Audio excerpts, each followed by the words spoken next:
Mes chers amis, alors je voulais revenir brièvement sur le débat qui a eu lieu hier soir, le débat de l'entre-deux tours entre Emmanuel Macron et Marine Le Pen. Alors, écoutez, tout d'abord, je dois dire que j'ai trouvé Marine Le Pen assez stoïque, posée, d'un calme olympien, face à un Macron qui a essayé à plusieurs reprises de la déstabiliser en la fixant sans arrêt avec son regard métallique, mais visiblement elle ne s'est pas laissée impressionner et n'a pas prêté attention à son manège théâtral, plus que théâtral d'ailleurs. On voit que M. Macron a pris des cours et qu'il lui en reste quelque chose, parce que par un moment on avait vraiment l'impression qu'il nous jouait Cosette allant laver le linge à la rivière glacée. Enfin bon, on avait envie de sortir les Kleenex, c'était assez pathétique. Bref, mais surtout ce qui m'a frappé, c'est sa façon de se tenir. Alors je ne sais pas comment je peux le qualifier. Est-ce que je dois l'appeler le président penché, le président tour de Pise, ou peut-être le président avachi? Parce qu'en effet, durant toute la première moitié du débat, il était complètement, il penchait en avant, il était complètement appuyé sur sur la table qui servait de support à ces documents et à ces différentes affaires qui étaient posées devant lui. Il avait les coudes écartés, limite dépité, enfin bon, au prix d'une soudaine envie d'aller se coucher, je ne sais pas. À un moment donné, j'ai cru vraiment qu'il allait s'effondrer. Alors, écoutez, un tel maintien, j'ai encore jamais vu ça de ma vie, pour un président en exercice, un président candidat. Je dois dire qu'à 2,4 milliards d'euros les conseils, le cabinet McKinsey aurait dû lui donner des conseils sur sa façon de se tenir et son maintien. Ça n'aurait pas été de trop, parce que vraiment, j'ai assisté hier à une scène encore jamais vue. Donc, moi je me dis que si il n'avait pas envie de faire le débat, mais il n'avait qu'à décliner, hein. Après tout, Chirac a décliné en 2002. Il pouvait très bien dire, bah non, je ne veux pas faire le débat, plutôt que de le faire à contre-cœur et d'être... parce que là, on avait vraiment l'impression qu'il avait envie d'aller se coucher, le pauvre. Donc, pour moi, c'est assez pathétique. Il nous a montré une image de lui-même plutôt catastrophique. Et je dirais pas que c'est un naufrage, mais enfin, pas loin, quoi. Alors la première constatation que je fais tout d'abord aujourd'hui, à moins de 24 heures après le débat, c'est que tous nos bons journalistes en France, toujours si impartiaux, toujours si neutres, jamais partisans, jamais hostiles à Marine Le Pen, bien sûr, eh bien, pour la majorité d'entre eux, figurez-vous que pour illustrer le débat d'hier, de 2022, ils reprennent tous les photos du débat de 2017. Alors évidemment, débat raté, où les photos sont pas très flatteuses. Bon, alors au lieu de prendre des photos du débat d'hier soir, ce qui serait plus logique et beaucoup plus honnête de leur part, ben non, ils prennent celle de 2017. Ainsi, ils peuvent mieux ridiculiser, vous vous doutez de qui je veux parler, eh ben, évidemment celle qu'ils ont dans leur collimateur, c'est-à-dire Marine Le Pen, bien sûr. Puisqu'on imagine bien que M. Macron, lui, va être présenté sous son meilleur jour, avec les plus belles photos de lui, puisque tout ce club de A à Z est évidemment pour lui, puisqu'ils font tous partie de la même union, des mêmes clubs, des mêmes confréries, enfin bref. Des mêmes cocktails aussi, souvent. Eh oui, on va manger à la rotonde, c'est bien. Ça rappelle des souvenirs, pour ceux qui se souviennent, en 2017. Bon, enfin bref. Bon, alors je dois dire quand même que M. Macron nous a quand même fait l'économie de ses 666 avec ses mains, n'est-ce pas, avec lesquels il nous avait abreuvé en 2017. Bon, là, on n'en a pas eu un seul, hein. On a dû lui dire non, non, ça fait un peu trop satanique sur les bornes. Évite quand même, Emmanuel, de faire ce genre de choses, parce que maintenant les Français savent. Donc, avant, ils ne savaient pas trop, mais maintenant, comme ils sont un petit peu au courant, ben, on va éviter quand même de se faire trop remarquer, n'est-ce pas, pour un si grand soir, n'est-ce pas. Qu'est-ce que je peux vous dire encore? Bon, il est indéniable que sur certains sujets, on le sentait très à l'aise. Il connaissait apparemment ses dossiers, mais enfin bon, comme j'ai envie de dire, il est encore heureux qu'il connaisse ses dossiers, puisque c'est lui qui a eu à les traiter. Donc ce serait un peu malheureux qu'il ne les connaisse pas en détail. Il a eu à les traiter d'ailleurs durant sa présidence de manière plus ou moins chaotique et avec les résultats plus ou moins calamiteux que nous savons. Donc il n'y a pas de quoi pavoiser non plus sur ce sujet. Bon, alors je dois dire qu'il y a des mesures fortes dans le projet de Marine Le Pen, comme le RIC, très important, le référendum d'initiative citoyenne. Ça permettrait un peu, en tant que souverain, n'est-ce pas, puisqu'il paraît que nous sommes le souverain de ce pays, de prendre un peu plus part aux décisions qui sont prises, et quand même pour notre avenir, hein, et pour notre futur, pour notre descendance. Bon voilà, il serait quand même bien que nous participions un peu plus à tout ce qui se raconte et à tout ce qui se décide autour de nous et pour nous et en notre nom en plus. Ce ne serait que justice. Donc le RIC, ce serait vraiment pas mal.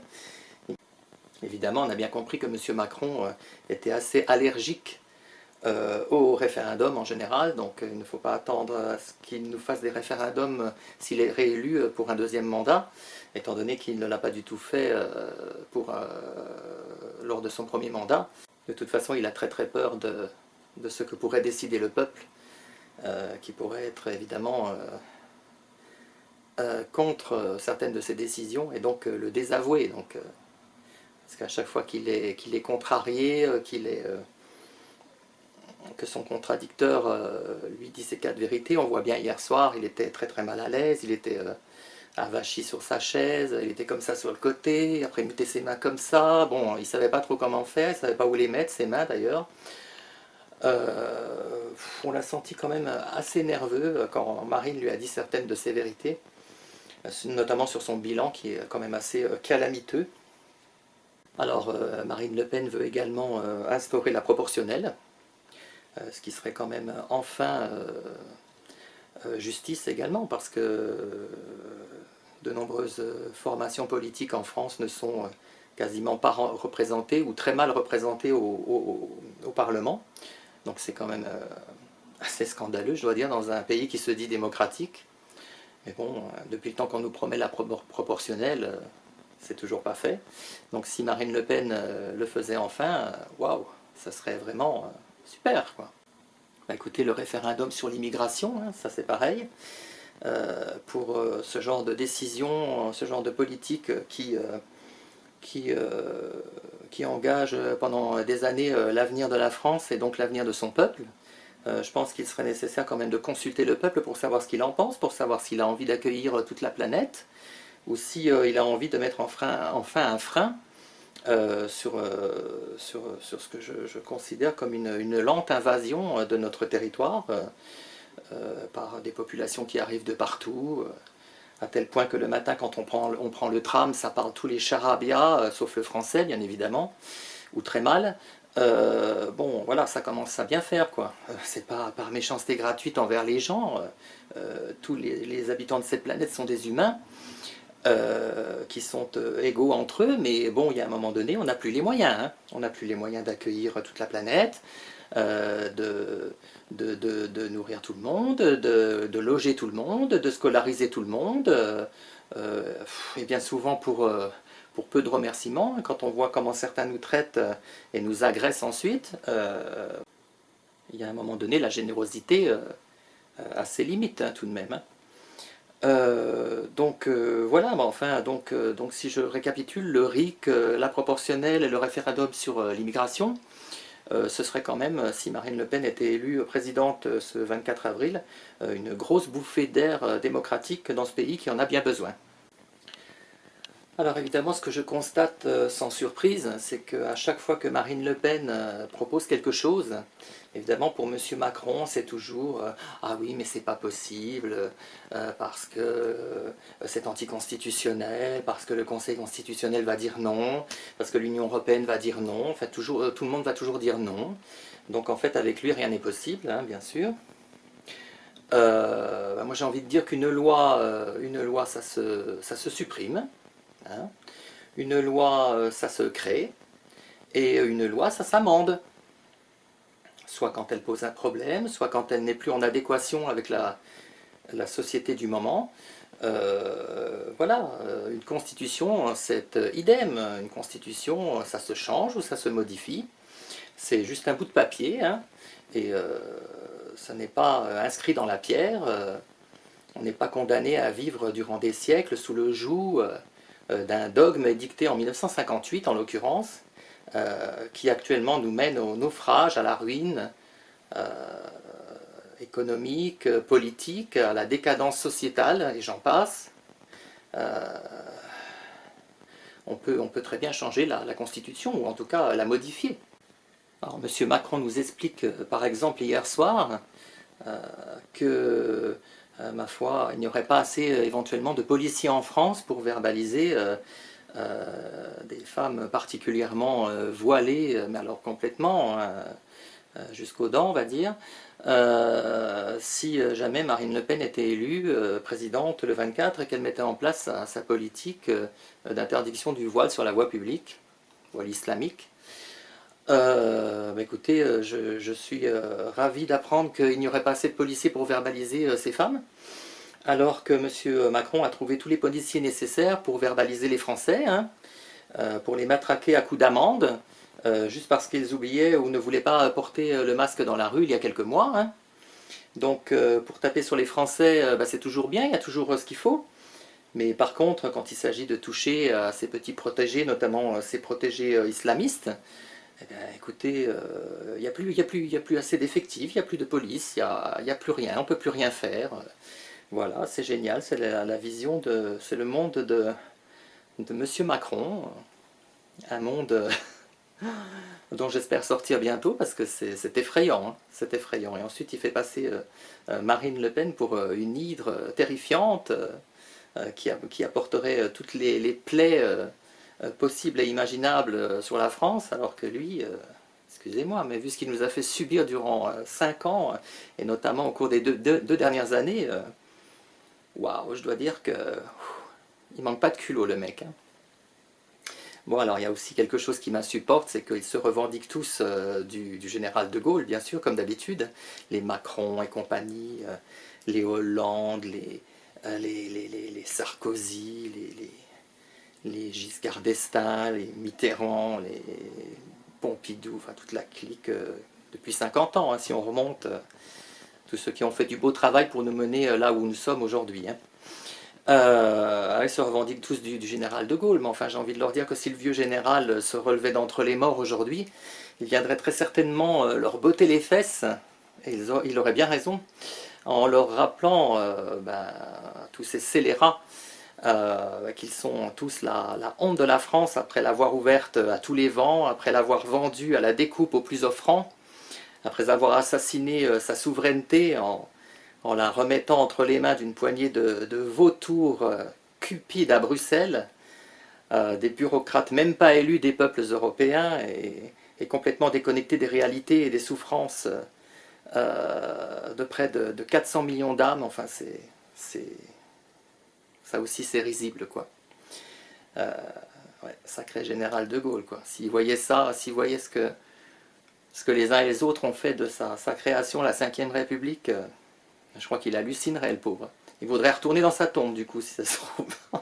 Oui, donc Monsieur Macron nous explique qu'il ne serait pas possible d'interdire le voile islamique sur la voie publique en France. Hein, donc il est en train de nous expliquer que ce que Habib Bourguiba fit un jour pour son pays, la République tunisienne, et ce que Mustafa Kemal Atatürk, le franc-maçon Atatürk, fit également pour son pays, la République de Turquie, ne serait pas possible, donc en terre musulmane hein, quand même, ça a été fait en terre musulmane, et bien ça ne serait pas possible en France en terre chrétienne. C'est extraordinaire quoi. Les bras m'en tombent, vive Macron pour nous sortir des inepties pareilles. Enfin comme je vous dis, c'est pas pour l'enfoncer parce que tout le monde sait que je ne l'aime pas, mais vraiment j'attendais mieux de sa part hier soir, mais il a été vraiment pathétique. Pour moi c'est un naufrage total, c'est une catastrophe. Bon les amis, c'est pas pour vous faire peur, mais je voudrais quand même juste vous rappeler que nous avons perdu beaucoup de temps avec ces personnes qui nous ont dirigés, Macron, Hollande, Sarkozy et tous les autres avant eux. Je crois pas, vu l'état de la France actuellement, qu'elle peut se permettre de perdre encore 5 ans. Alors je sais que ça vous fait peur de partir quelquefois vers l'inconnu, mais enfin écoutez, quand on voit le programme de Marine Le Pen, finalement il n'est pas si mal que ça. Hein. Il n'a strictement rien à voir avec ce qu'on essaye de vous faire croire, qu'elle serait... Enfin je sais pas, vous l'avez vu hier soir, quoi. Vous avez l'impression qu'elle a l'air d'un monstre, enfin je sais pas, quoi. Elle est mère de plusieurs enfants, donc vous qui m'écoutez, qui êtes mère aussi, enfin je sais pas, est-ce que c'est un robot, est-ce que c'est pas un humain? Moi quand je la vois, moi franchement hier soir elle m'a apaisé, alors que l'autre il m'a effrayé quoi. Macron m'a effrayé, il était imbu de sa personne, il était désagréable quoi, il était égal à lui-même en fait comme d'habitude. Moi j'ai envie de vous dire, écoutez, au lieu de recommencer avec Macron qui ne fera rien parce que de toute façon il n'a rien fait, et il fait partie d'une clique qui de toute façon a prévu de ne rien faire parce qu'ils ont un projet qui est morbide pour la France, j'ai envie de vous dire, ayez un peu du courage pour une fois, ayez du courage et tentez l'aventure, tentez quelque chose de nouveau qui nous fera un peu respirer démocratiquement. Tenter pour 5 ans de donner sa chance à quelqu'un qui n'a jamais dirigé le pays, qui n'a jamais gouverné, à Marine Le Pen.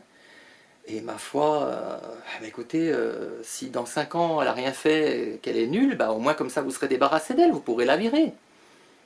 Qu'est-ce que vous voulez que je vous dise? Il faut tenter l'aventure, des fois dans la vie, il faut avoir un peu d'audace, un peu de courage, quoi, enfin... Je pense que la France, les Français ont montré au cours de leur histoire qu'ils étaient quand même courageux souvent. Enfin, où il est ce courage typiquement français? Il a disparu ou il est juste endormi en hibernation? Je ne sais pas. Moi franchement, j'ai envie d'essayer quoi. J'ai envie d'essayer et de lui donner sa chance, de montrer si elle peut faire quelque chose. D'ailleurs, je ne sais pas si Marine est aussi effrayante qu'on veut vous le faire croire, mais moi je constate qu'énormément de Français, des millions de Français, ne l'appellent pas Madame Le Pen ou ne l'appellent pas Le Pen, mais l'appellent Marine, comme si c'était quelqu'un de leur famille, donc avec affection. Alors ça en dit long sur le lien qui s'est tissé entre elle et le peuple français. Je ne crois pas qu'il y ait beaucoup de Français qui appellent Monsieur Macron par son prénom Emmanuel. Écoutez, il y en a peut-être, mais dans son cercle amical, restreint et familial. Mais est-ce que vous entendez beaucoup de Français lui dire « Hey, Emmanuel !» Alors que Marine Le Pen, on appelle Marine. Bon, écoutez, ceci doit expliquer cela, ça doit être quand même une preuve de quelque chose. Enfin, faudrait réfléchir hein, à tout ça. Bon, allez, je vous embrasse. Faites comme votre cœur vous le dit, votez bien, puis... Comme diraient nos compatriotes musulmans, Inch'Allah, hein. On verra, le 24 au soir. Allez, à bientôt et que vive la France, et que vive son peuple.